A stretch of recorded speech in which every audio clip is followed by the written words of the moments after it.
예수님의 성전 파괴 사건, 이런 제목으로 함께 말씀을 나누겠습니다. 요한복음 2장 1절부터 11절 내용과 계속해서 연결되어 가고 있습니다.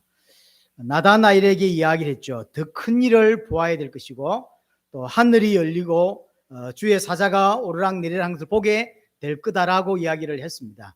연결되는 거예요.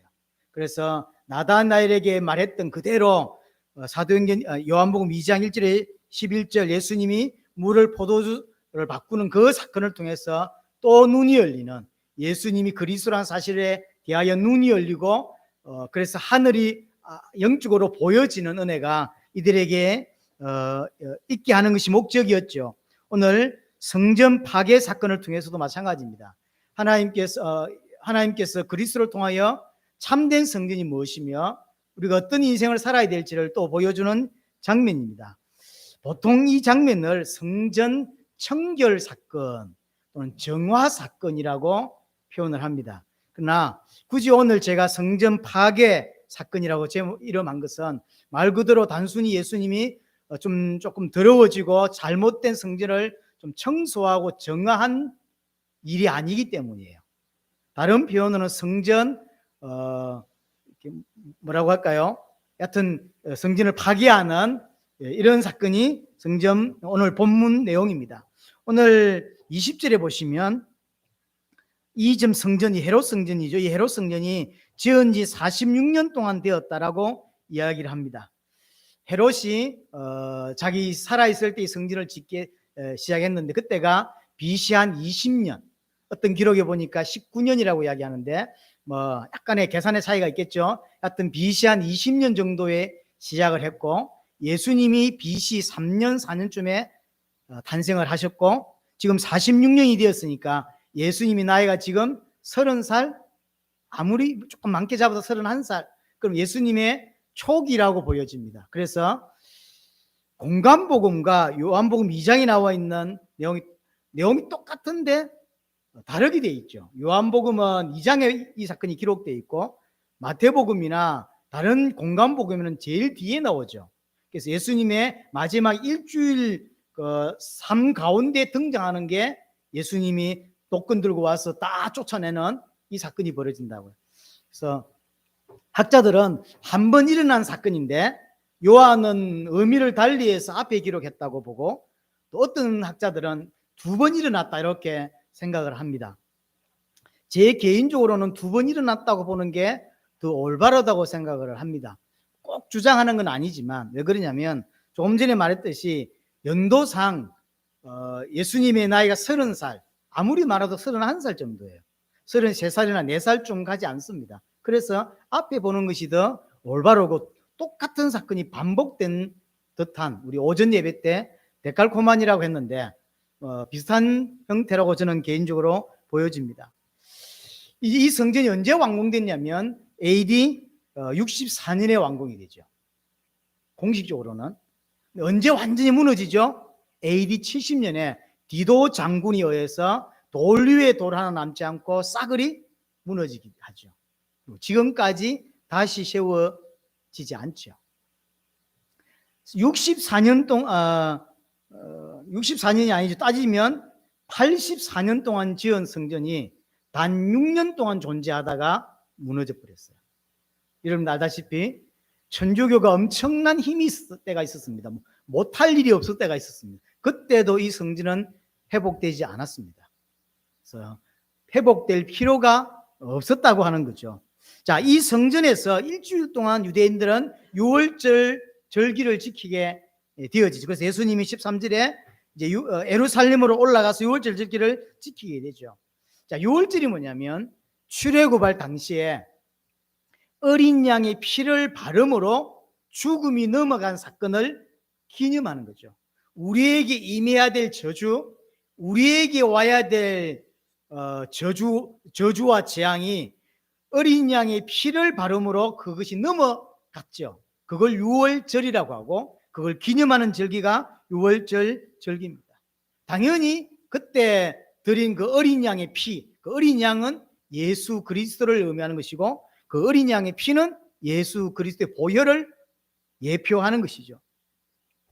그래서 그리스도를 예표하는 어린 양을 제물로 드리고, 또 꼭 어린 양만 아니었습니다. 오늘 본문에 보시면 14절에 소, 양, 비둘기 이런 걸 가지고 이제 유월절 제사를 지내죠. 그 지내는 장소가 성전이에요.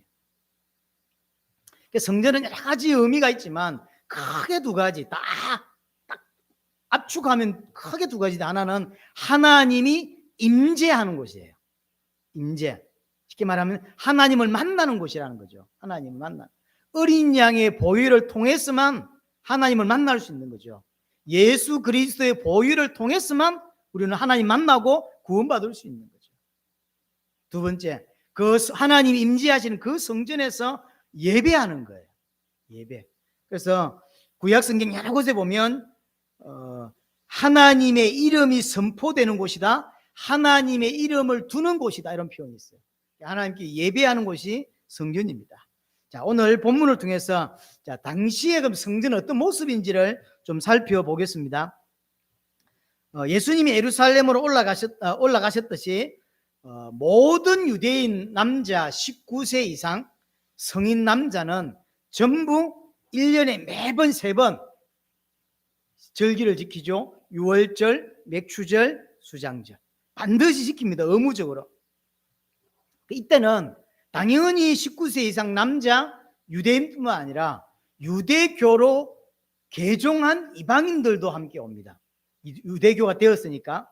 또 국내에 있는 사람만 오는 것이 아니라 타국에, 해외에 가 있는 사람들도 와요. 그렇게 해서 예배를 드립니다. 제가 책을 좀 찾아봤는데 조금 달라요. 어느 정도 인원이 모이냐라고 할 때 어떤 역사학자들은 100만 명 정도가 모인다라고 하고요. 어떤 학자들은 200만 정도까지 모였다라고 해요.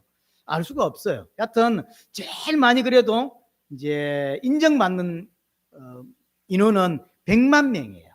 이스라엘 전체가 다 오죠. 해외에 있던 사람도 오죠. 유대교로 개정한 사람도 오죠.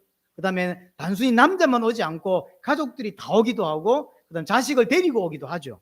그래서 예루살렘에 일주일 동안 그것이 진행되는데, 일주일 내내 있는 사람도 있고 하루만 있다 가는 사람도 있겠죠. 그래서 어쨌든 연 인원이 거의 100만 명 가까운 인원이 이제 모여진다고 합니다. 제가 갖고 있는 책에는 220만까지 모인 적이 있다, 이렇게 학자가 이야기를 하더라고요.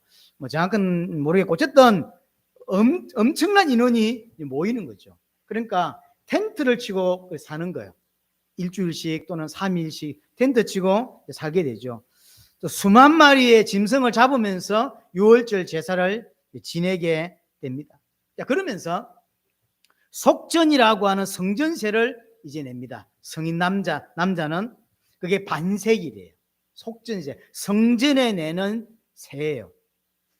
이 반세겔은 어느 정도의 돈의 가치냐면 당시에 이틀치, 노동자가 이틀치 일하는 정도의 값이 이제 반세겔이라고 이야기를 합니다. 당시는 로마가 세계를 지배하고 있었죠. 통용되는 돈이 로마 화폐예요. 근데 그 로마 화폐를 성전에 드릴 수는 없었어요. 부정하다고 봤기 때문에. 또 그 로마 화폐에는 로마의 황제의 얼굴이 그려져 있어요. 그래서 황제가 그려져 있는 그 돈을 하나님께 드릴 수 없다, 부정하다라고 본 거죠. 그래서 그걸 이제 바꾸는 거죠. 그래서 환전을 하고 수수료를 이제 받게 됩니다. 평상시는 로마 돈을 쓰지만 성전 안에서만은 성전세를 세겔이라고 하는 돈을 쓰는 거예요. 근데 바꿔주면서 수수료를 떼는데 얼마만큼 떼냐면 많이 뗄 때는 50% 떼는 거예요. 상당히 돈을 많이 떼는 거죠. 이걸 누가 관리하냐면 그 유명한 사내들인 공회. 사내들인 공회가 그 수입을 다 거의 가져가요. 물론 혼자 다 먹는 건 아닙니다. 엄청난 폭리를 사실은 취하죠. 자, 그리고 이제 재물을 가져와서 이제 제사를 지내며 피를 흘려서 제사를 지내게 되는데, 이게 성경에는 흠도 없고 점도 없는 짐승을 드려야 되죠. 그러니까 입구에서 심사를 하는 거예요. 심사할 때 심사비를 받습니다. 근데 가까이, 만약 이곳이 성전이었다고 하면 가까이 있는 사람들은 소를 끌고 오거나 양을 끌고 올 때 별 문제가 없죠. 그러나 저 멀리 있는 사람이 한 달 넘어 가까이 걸려서 소를 끌고 오고 양을 끌고 오다 보면요, 다치기도 하고 이렇게 빼짝 마르기도 하고 설사도 하고 이러죠. 그걸 못 하는 거예요. 그러니까 그걸 교환해야 되겠죠. 심사비 따로 내야 되겠죠. 교환을 해야 되겠죠. 교환하려면 뭐가 필요하죠? 시장이 필요하죠.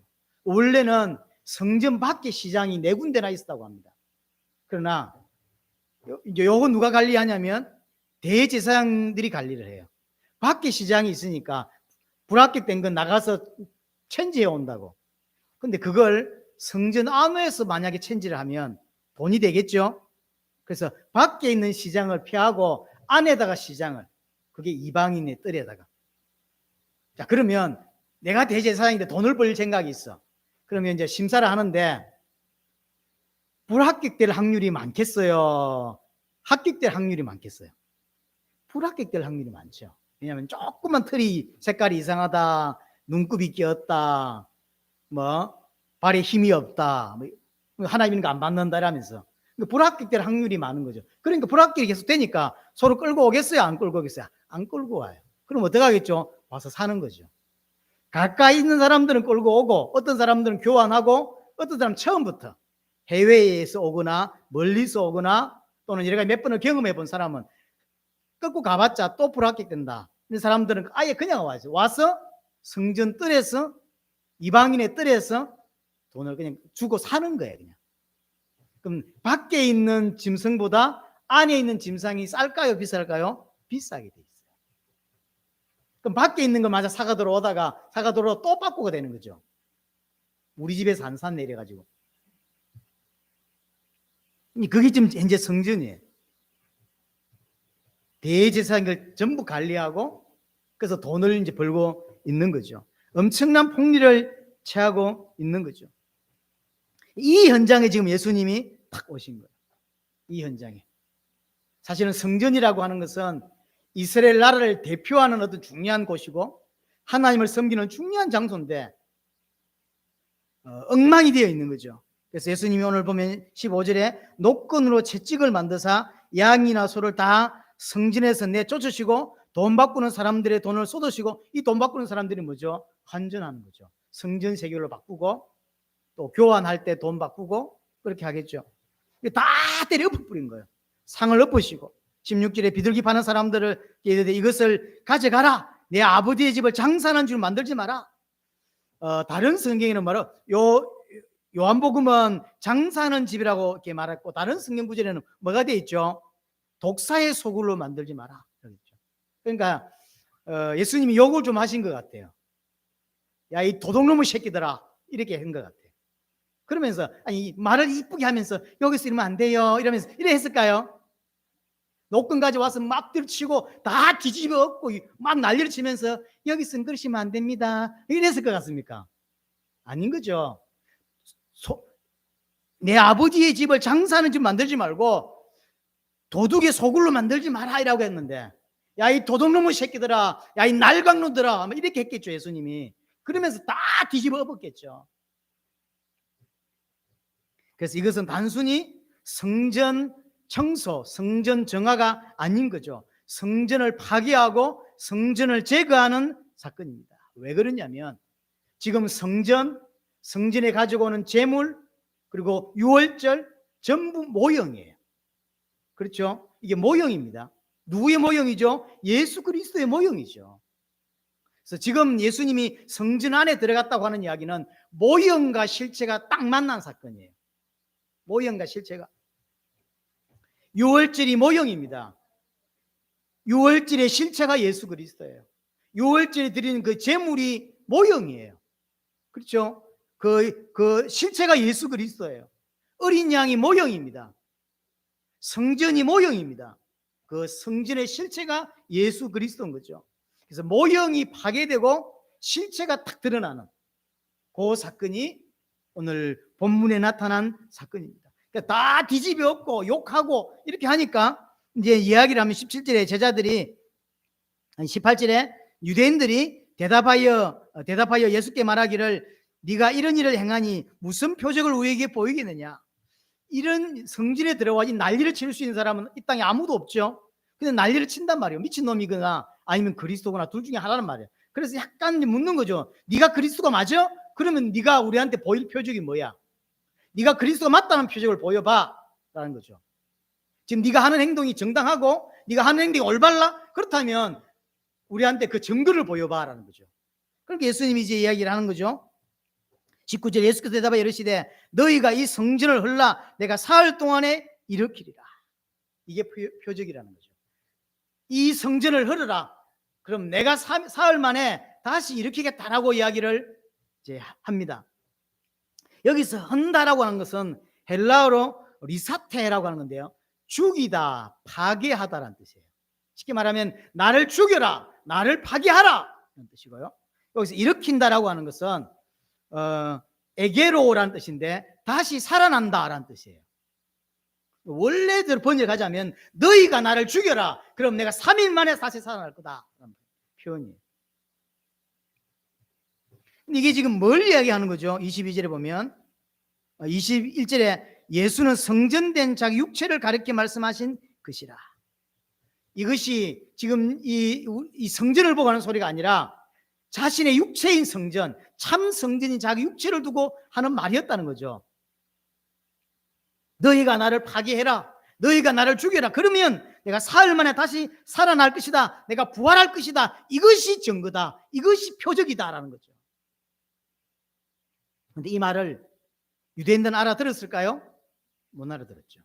나중에 제자들 또한 그 당시 이게 무슨 말인지 아마 아주 애매하게 표현을 했는가 봐요. 못 알아들었어요. 22절이면 죽은 자 가운데서 살아나신 후에야. 그러면 만약 이것이 사역 초기에 일어났던 것이 맞다면 3년이 지난 이후에 예수님이 부활하시고 난 이후에 제자들이 이 말씀하신 것을 기억하고 성경과 예수께서 하신 말씀을 믿었더라.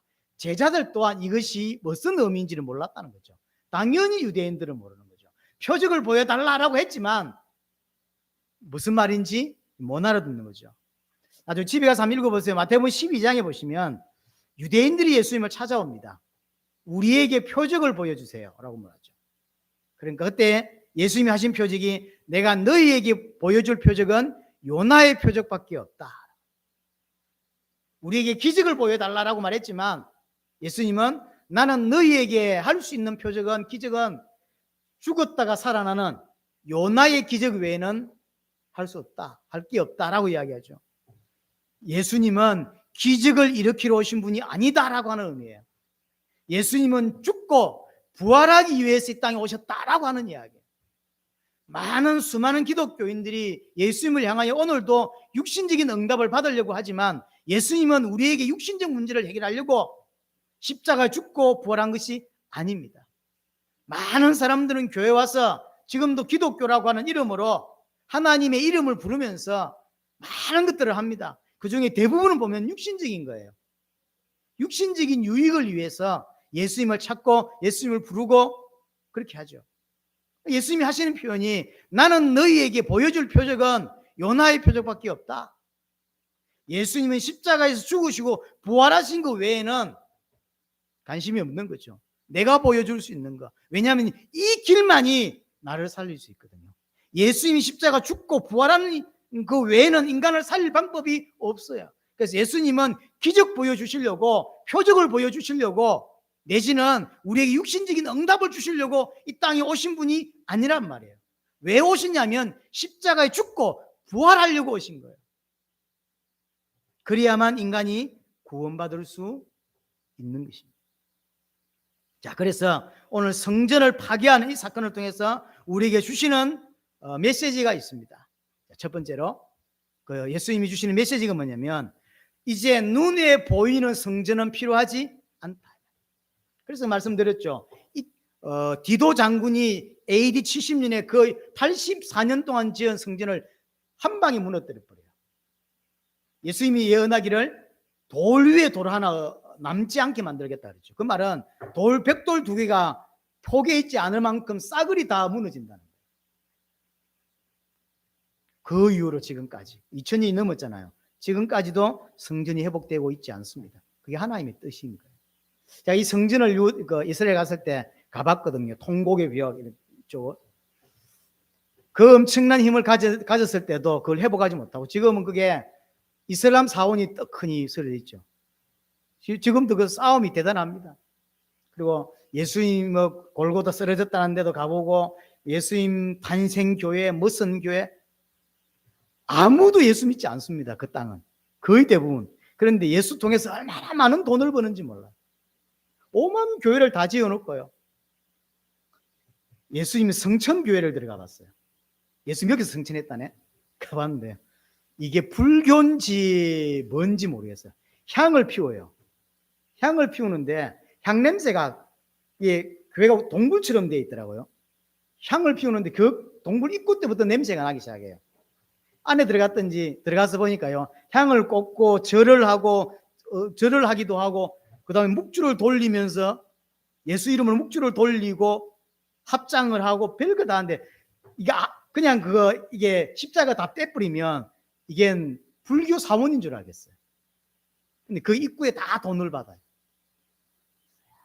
예수 안 믿으면서 얼마나 예수 이름으로 돈은 벌어먹고 사는지 대단하더라고. 지금까지 그 무너진 성전 그대로 남겨져 있죠. 그리고 한 청년이 이제 그 통곡벽이라는 종이에다 써가지고 찔러 넣고 하잖아요. 그래서 몇 개 빼보게 했는데 내가 못 알아보니까 히브리어를 읽을 수가 없으니까 그러고 말았는데, 예수님이 오늘 요한복음 2장 이야기는 모형은 가고 실체가 왔다라는 이야기를 하는 거예요. 지금까지 우리 앞에 있던 그리스도를 설명하기 위한 수많은 모형들 있었죠. 유월절, 절기, 모든 모형들 있잖아요. 그 모형이 이제는 가고 실체를 붙잡는 그 사건이죠. 성전의 실체가 오셨다라고 하는 거죠. 참 성전, 참 제물, 참 유월절, 그 주인공이 예수 그리스도입니다. 그래서 예수 그리스도가 참 성전이죠. 예수 그리스도를 통해서만 하나님을 만난단 말이죠. 예수 그리스도 유월절의 주인공입니다. 예수 그리스도를 통해서만 죄와 저주 문제를 해결할 수 있는 거죠.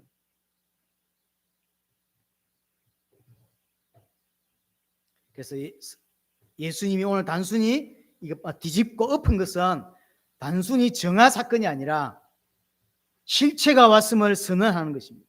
자, 두 번째, 이제 보이는 그 성전 필요 없습니다. 누가 성전입니까? 예수 그리스도가 성전이고 내가 성전이에요. 요한복음 3장 16절, 너희가 하나님의 성전인 것과 하나님의 성령이 너희 안에 거하시는 줄 알지 못하느냐 그러죠. 하나님의 성전이 내가 되었습니다. 성전은 뭐 하는 거죠? 하나님이 임재하는 곳이고 예배하는 곳이라. 그러면 내가 성전이 되었다는 이야기는 어떤 이야기입니까? 나를 통해 하나님의 영광이 드러나는 삶이 나와야 될 것이고 내 삶 전체를 통해서 예배가 되어져야 된다는 이야기죠. 이것을 바울은 로마서 12장 1절에 육신을 가지고 사는 삶, 그것이 예배가 되어야 된다는 거죠. 우리가 분명히 공식 예배라는 걸 이렇게 드리죠. 주일 예배, 수요 예배 이런 것들은 공식 예배죠. 시간을 정해서 하나님 앞에서 공식적으로 드리는 예배입니다. 당연합니다. 그거 말고도 우리의 모든 삶이 예배가 되라는 거죠. 그 예배가 된다는 말이 무슨 말입니까? 그 모든 현장에서 일하지 말고 성행기 펴놓고 찬송가 하란 말입니까? 아니죠. 모든 현장 가운데 하나님을 하나님으로 인정하라는 거죠. 지금 내 생명을 주관하시는 분도 하나님이고 나를 태어나게 하신 분도 하나님이고 오늘 나를 주신 분도 하나님이다. 하나님만이 나의 주인이시다라고 하는 걸 인정하는 삶이 예배하는 삶인 거죠. 하나님 그걸 원합니다. 주일날 한번 왔다 가는 걸 원하지 않고 여러분들이 모든 삶 가운데 하나님을 드러내고 하나님을 인정하고 모든 삶의 영역에서 하나님을 인정하는, 물론 그 시작은 그것이 되려면 공식 예배에서 하나님을 인정하는 삶이 나와줘야 돼. 운동을 잘하는 사람은 그날 하루만 잘해갖고 안 되죠. 평소에 충분한 연습과 규칙적인 어떤 그 준비들이 있죠. 그 준비를 잘한 사람이 게임이 나갔을 때 좋은 결과를 얻을 수 있는 거죠. 마찬가지입니다. 공식 예배, 공예배에 하나님께 나와서 올바르게 하나님께 신앙 고백하고 올바르게 하나님을 인정하는 삶이 드려져야 돼. 이제 내 모든 삶 가운데 하나님을 하나님 인정하는 삶이 되는 거죠. 그걸 영적 예배라고 하는 것입니다. 우리 안에 하나님을 인정하지 못하는 많은 것, 아까 이사고로 말하자면 말씀한 것은 지킬 줄 알지만 말씀하지 않은 건 지 마음대로 한단 말이에요. 그게 유대인들이에요. 모든 예배든 예배가 아니든 어떤 거든 하나님을 인정하는 삶, 그걸 인정하지 못하는 모든 것들을 파괴시키고 제거하는 거죠. 그게 두 번째 주는 메시지입니다. 내가 성전이라고 하는 사실.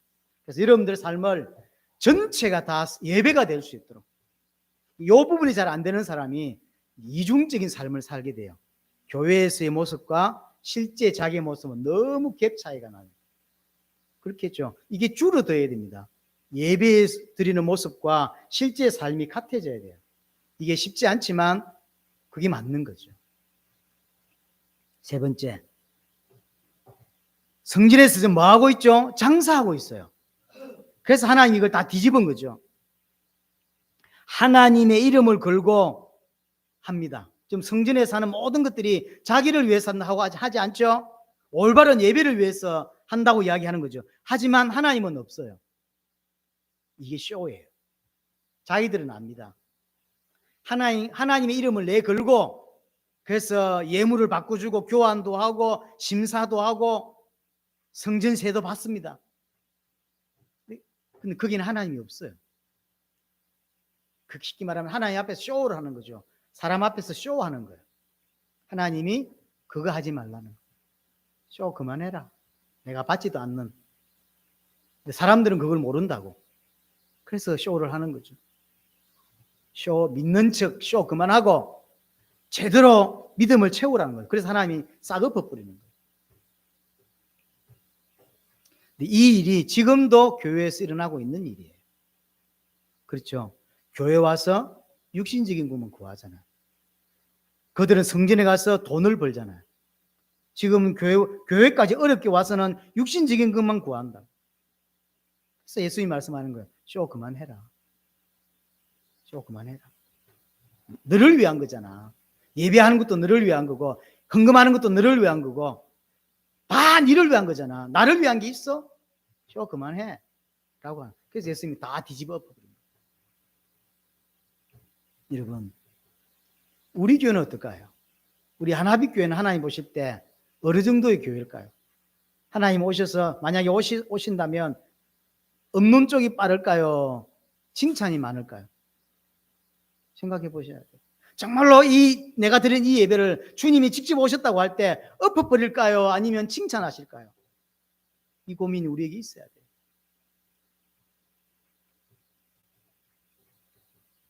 신앙은 하나님을 이용해서 뭔가를 얻는 게 아닙니다. 신앙은 하나님을 인정하는 것이고 그 앞에 부복하는 것이고 그 앞에 항복하는 게 신앙이에요. 하나님이 나의 하나님 맞습니다. 나의 주인이 맞습니다. 라고 하는 나는 아무것도 아닙니다. 라고 하는 게 신앙이지 하나님을 이용해서 돈 버는 게 아니란 말이에요. 이 땅에 하나님만이 선하시고 하나님만이 옳습니다. 라고 하는 고백, 그게 신앙입니다.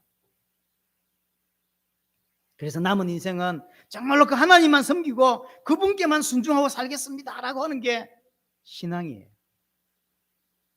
그리고 교회 와서 내가 조금 또 잘못됐던 걸 또 회개하고 또 바르게 잡고 그래서 예배하는 거거든요. 여러분에게 신앙이 올바르게 정립돼야 돼요. 완전하지 않다 할지라도 조금씩 한 걸음 한 걸음 성장해 가더라도 중요한 건 올바라야 된다고 하는 거죠. 올바라야 돼요. 그래서 신앙은 하나님을 인정하고 그 앞에 항복하고 그분을 나의 주인으로 인정하는 것이 신앙이지 하나님을 이용해서 뭔가를 얻으려고 하는 것이 신앙이 아니라고 하는 거죠. 그래서 진짜로 하나님을 만난 자는 하나님을 위해서 어떻게 더 살 수 있을까? 어떻게 헌금을 더 할 수 있을까? 이런 고민을 당연히 하는 거예요. 어떻게 하면 주님이 원하시는 걸 할 수 있지? 그러나 신앙이 없는 사람일수록 주님은 왜 가만 계시지? 왜 내한테 아무것도 안 해주시지? 도대체 하나님 살아 계신 거야? 이런 생각을 하게 돼 있어요. 완전히 다른 거예요. 자, 마지막 이들이 했던 장사가 어디에서 했냐는 거예요. 그게 이방인의 뜰입니다. 이방인의 뜰이라는 이야기는 그들에게 이방은 관심의 대상이 아니었죠. 장사를 어디에 했으면 좋을까?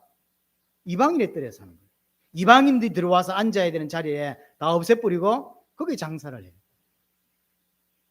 세계복음화, 구원 이런 게 무관심한 거죠.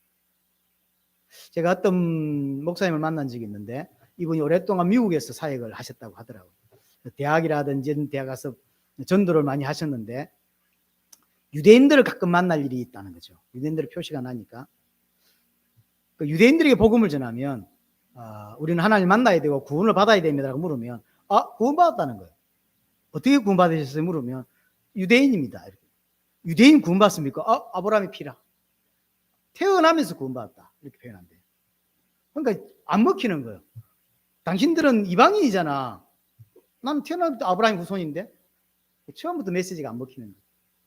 그들은 아브라함의 피라고 하는 이유 하나로 구원받았다고 생각해요. 착각입니다. 절대로 그렇지 않습니다. 유대인은 하나님부터 많은 은혜를 받았지만 너무 많이 놓쳤어요. 구원을 잘 이해 못했고 세계복음화를 이해 못했고 하나님의 계획을 이해 못했어요. 그래서 저렇게 망했고 고통스러웠고 어려웠던 거예요.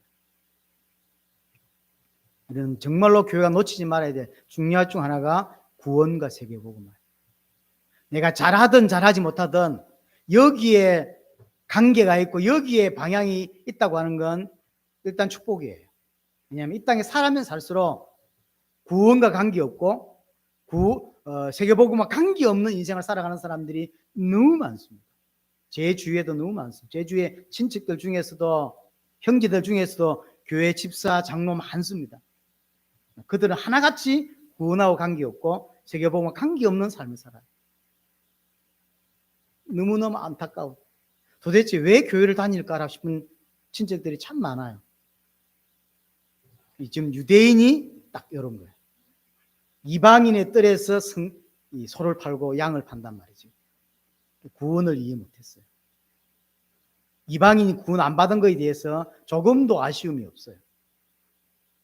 자기는 당연히 자기들은 구원받고 이방인들은 구원 안 받아도 된다고 생각해요. 뭐가 축복받은지 아냐면 이런 걸 이해하는 사람이에요. 자, 오늘 예수님이 성전을 파괴하는 사건을 통해서 첫 번째 하나님이 주신 메시지가 뭐냐면 눈에 보이는 모든 껍데기는 지나갔어요. 이제 실체를 붙잡는 겁니다. 여러분들 인생에 그리스도가 답이 되고 그리스도가 주인으로 자리 잡아야 합니다. 두 번째, 이제 내가 성전이에요. 그래서 내 삶을 하나님께 드려지고 예배가 될 수 있는 그런 삶으로 가는 것이 우리의 인생의 방향입니다. 세 번째로 그들이 장사했듯이 지금도 교회를 통해서 하나님 이름으로 장사하는 잘못된 사람들이 있습니다.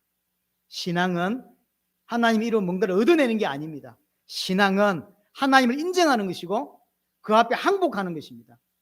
그 앞에 나는 아무것도 아닙니다. 그 무릎 꿇는 게 신앙이지 그 하나님을 이용해서 뭔가를 얻는 게 아니라고 하는 거죠. 네 번째로 구원을 이해하는 것이 성도입니다. 그들은 이방인의 뜰에서 이것을 했어요. 구원을 이해 못했고 세계복음화를 이해 못했습니다. 여러분, 구원을 이해하고 하나님의 소원을 담을 줄 알고 하나님의 뜻을 두고 기도할 줄 아는 인생이 분명히 되셔야 됩니다. 여러분의 이 은혜가 있게 되기를 바랍니다.